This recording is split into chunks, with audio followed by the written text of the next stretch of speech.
Welcome back. The head of a First Nations group that signed an agreement with Teck Resources says he's devastated by the company's decision to withdraw its application for the Frontier Oil Sands project. Joining us via Skype now is Ron Quintal, president of the Fort McKay Métis Nation. He joins us right now. Ron Quintal, thank you very much for joining us. How are you feeling today, and how are your people feeling about this decision by Teck? Shock, I think, is the appropriate word here. When I received the call from Teck last night ahead of the press release, it was absolute shock. And from our perspective, I mean, it absolutely is not the decision that we were looking for. And from our perspective, is absolutely devastating to our community and, well, our country. The signals from Ottawa, or at least some of the reporting in the media from Ottawa, were not encouraging, at least for people who, like yourselves, wanted this project to go ahead. There were, as you know, frequent reports that a lot of Liberal MPs were not comfortable with greenlighting this project. Do you think this would have received, if Teck Resources had stuck to its application, do you think this would have received Ottawa's blessing? I think it would have. I think just the amount of work that was put into this, and the fact that, you know, the First Nations and the province were able to come to an agreement yesterday, I think definitely would have put this thing into a good light. Like I said, from our perspective, we were cautiously optimistic. And, you know, there's always a toss-up when it comes to major infrastructure like this. From our perspective, the work had been done. So we saw this thing as you know, something to look forward to. And when I received notice from Teck in relation to, shelving the project, my anticipation of the phone call was perhaps to meet in Ottawa ahead of the decision, but that just wasn't the case. Talk to us a bit about what this would have meant economically to your people. Well, I think it would have injected $20 billion into the economy right off the hop. I think that, you know, the jobs and the economic opportunities for our local entrepreneurs and community-based businesses would have been huge. And I think, you know, from our perspective, getting a project like this approved, and this wasn't just a good project, it was a great project. And the work that had been done, the consultation that had been done, getting 14 Indigenous communities to sign off on it was absolutely unprecedented in this region. So from our perspective, all the proper check marks and boxes have been checked from our perspective. And in this circumstance, we feel that we almost tripped at the finish line. And I mean, it's frustrating because now we have to evaluate, where do we go from here in terms of our relationship with Teck, and where do we go from here in terms of our relationship in our agreement? And I think fundamentally from our perspective, we need to pressure the provincial and the federal governments to get at a table with the Indigenous groups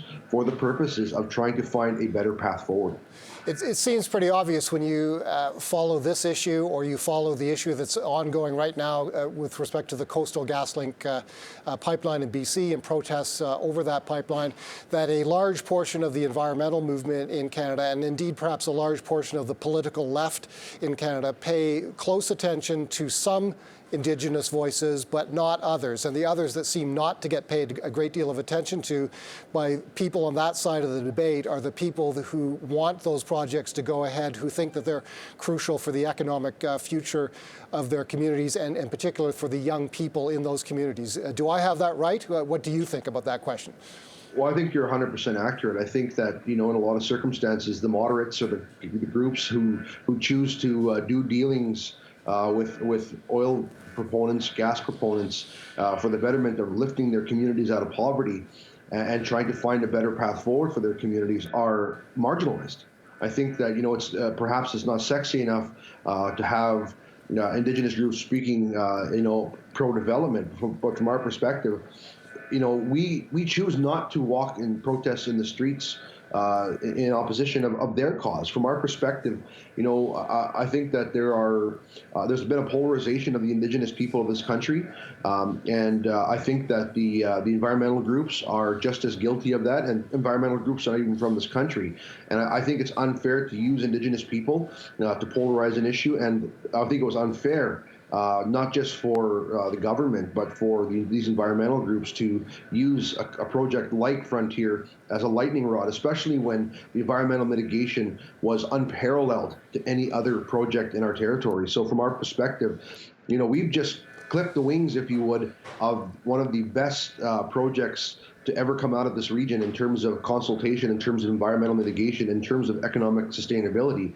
And from our perspective, it's a national crisis, and we look at this as a major loss, not just for our region, but for our country. And I think that, if a Canadian-based company like Teck Resources and the Frontier Project can't get approvals and are, in a lot of circumstances, governments sit on their hands, it does nobody any good. We absolutely identify with the fact that, climate change is real. Climate change is something that needs to be dealt with.